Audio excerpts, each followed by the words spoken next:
নমস্কার বন্ধুরা, বনশ্রীস kitchen and blogs থেকে সবাইকে স্বাগত জানাই। আজ করে দেখাবো খুব সহজ পদ্ধতিতে চিলি চিকেন। আর চিলি চিকেন আপনারা সকলেই বানিয়ে থাকেন যে যার পদ্ধতিতে। আমি কিভাবে খুব সহজেই বানাই সেটাই শেয়ার করব। আসুন দেখে নেওয়া যাক আমার আজকের রেসিপি। চিলি চিকেন বানানোর জন্য এখানে আমি 400 গ্রাম বোনলেস চিকেন নিয়ে নিয়েছি।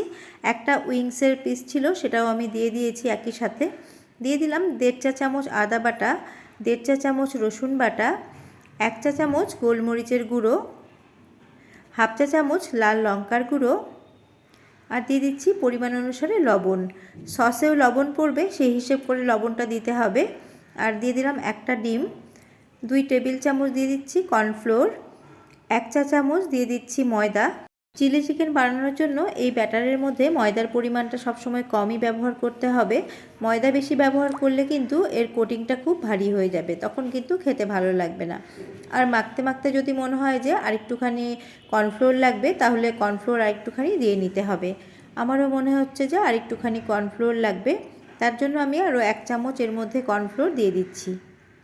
চিকেনটাকে ভালো করে মেখে নিয়েছি। আপনারা চাইলে চামচ দিয়েও মেখে নিতে পারেন, তবে হাত দিয়ে মাখলে কিন্তু বেশি ভালো হবে। এবার 1 টেবিল চামচ রিফাইন্ড অয়েল দিয়ে আবারও ভালো করে মিশিয়ে নিচ্ছি। এবার আমি এটাকে ম্যারিনেশনের জন্য রেখে দেব মিনিমাম আধা ঘন্টা। হাতে সময় থাকলে আপনারা 1 ঘন্টাও রাখতে পারেন। এবার আধা ঘন্টার জন্য আমি ফ্রিজে রেখে দেব। চিকেনটা ম্যারিনেট হতে থাক, আর যা যা লাগবে সেটা রেডি করে নিচ্ছি। একটা বড় সাইজের বাটি নিয়ে তার মধ্যে নিয়ে নিচ্ছি টমেটো সস। এখানে আমি 4 চা চামচ টমেটো সস নিয়ে নিচ্ছি। আপনারা আপনাদের চিকেনের পরিমাণ হিসেবে সসগুলো নেবেন। নিয়ে নিচ্ছি 1 চা চামচ সয়া সস।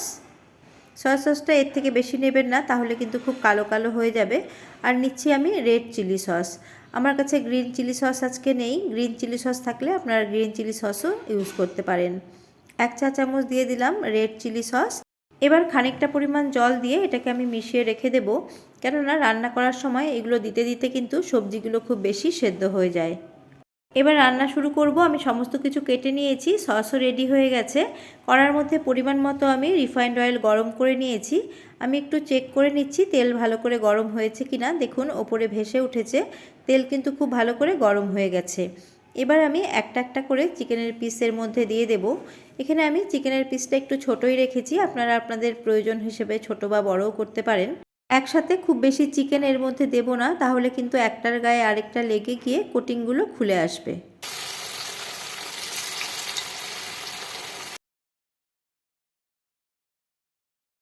প্রথমে এগুলো নাড়াচাড়া করে নিই। প্রায় মিনিট খানেক পর চামচের সাহায্যে এগুলোকে আরেক পিঠে উল্টে দিচ্ছি।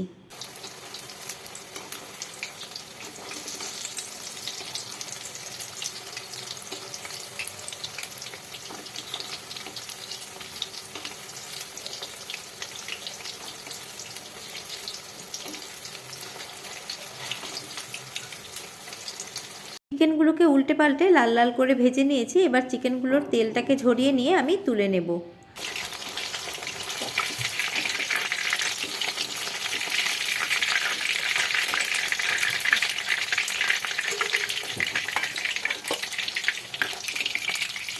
একইভাবে আমি সেকেন্ড ব্যাচের চিকেনগুলোকেও ভেজে নেব।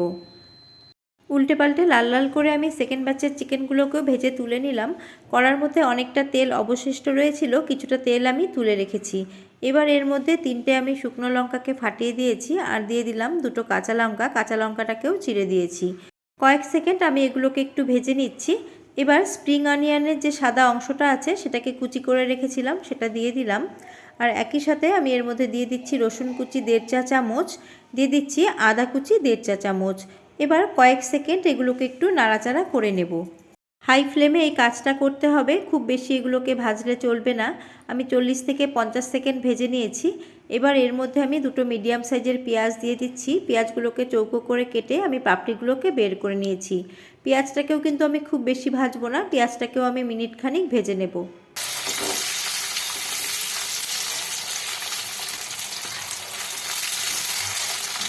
পেঁয়াজটাকে মিনিট খানেক ভেজে নিয়েছি। এবার একটা ছোট সাইজের ক্যাপসিকামকে পেঁয়াজের মতো টুকরো করে নিয়েছিলাম, সেটাই দিয়ে দিলাম। আর সামান্য একটু লবণ দিয়ে দিলাম। লবণ দিয়ে আবারও আমি 40 থেকে 50 সেকেন্ড মতো এগুলোকে একটু ভেজে নেব। পেঁয়াজ ক্যাপসিকামকে সটে করে নিয়েছি। এবার ভেজে রাখা চিকেনগুলো দিয়ে ভালো করে সমস্ত কিছু মিশিয়ে নেব।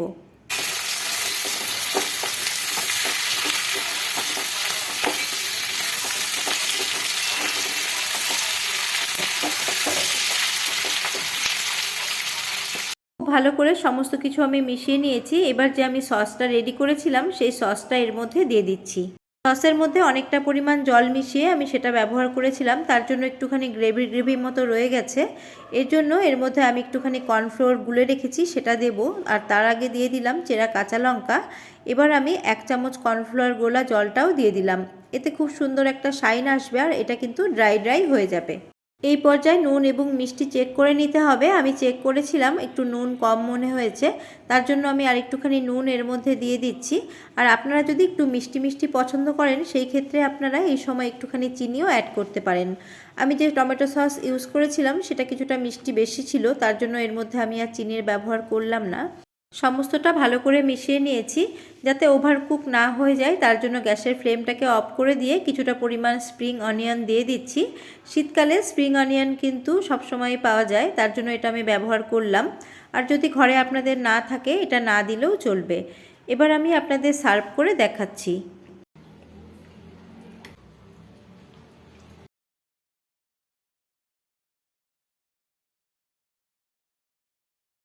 খুব সহজভাবে চিলি চিকেন বানিয়ে দেখালাম। আর এই চিলি চিকেনের সাথে আপনারা ফ্রাইড রাইস বা চাউমিন খেতে পারেন। তাছাড়াও রুটি, লুচি, পরোটা সব কিছুর সাথেই কিন্তু ভালো লাগবে। রেসিপিটি কেমন লাগলো আপনারা কমেন্ট করে জানাতে পারেন। বেশি ভালো লেগে থাকলে ফ্রেন্ডস অ্যান্ড ফ্যামিলির সাথে শেয়ার করবেন। আবারও আমি হাজির হয়ে যাব অন্য কোনো রেসিপি নিয়ে বা ব্লগস নিয়ে। আজ এই পর্যন্তই, নমস্কার।